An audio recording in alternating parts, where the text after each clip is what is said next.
Thank you. Thanks for coming out. It's great to be back in St. Paul. Who's ready for Halloween? Halloween, make some noise. I'm pumped. I'm gonna start decorating. It's so unbelievably easy.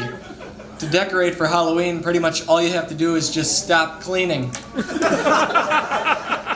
If somebody comes over and comments on your grapefruit-sized dust bunny in the corner, as long as it's mid to late October, all you need to say is, I know. Isn't it believable? Didn't I do a great job? How are we doing for time? Do we have time for a couple more? Cool. Let me break you off a chunk. But hey, speaking of Halloween, I recently drove past my local grocery store and they had this huge banner in the parking lot that said Pumpkin Patch. People were lining up like crazy. I had no idea there were that many people out there trying to quit pumpkin. Thank you. Thank you very much. But seriously, I'm not gonna lie, I've got a rock garden. I'm really into it. I take it pretty seriously. Sometimes I wonder if I might take my rock garden a little too seriously. This Valentine's Day, I thought it might be nice for my girlfriend if I went out and picked her a bouquet. It was not as romantic as I'd hoped. In hindsight, when sent with a box of chocolates and teddy bear, a pile of rocks is pretty out of context. But I'm not totally sure the gift bombed. The expression on her face was really tough to read. I remember as she opened it up and looked at the rock pile, I couldn't tell if she was disappointed or meditating. So I've been trying to accessorize my rock garden. I recently bought a sundial.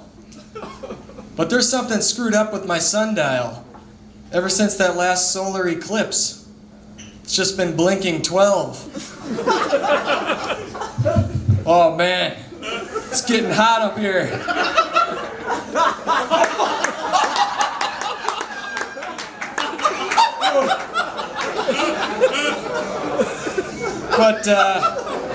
But hey, speaking of gardens, I'm not gonna lie.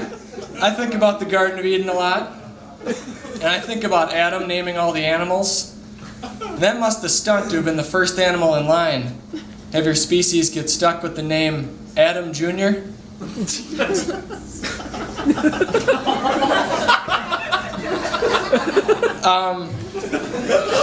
But I think Adam did a pretty good job naming the animals. It seems like he was fair. He was pretty impartial, except with the killer whale. To me, killer sounds judgmental. And before Adam and Eve ate the apple, what was the killer part even supposed to refer to?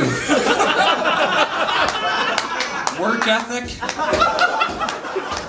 Dance moves? I have a feeling the whales got together after the garden at some point and added killer.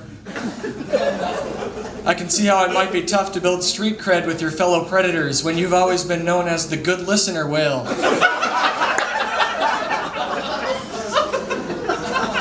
I wasn't totally shocked to find out that some other animals have also changed their names since the Garden of Eden.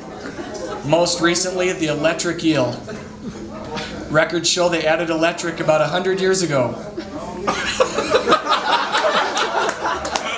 I'm glad they upgraded. I'm glad they made the change to electric because I got to admit, hello, I'm electric eel.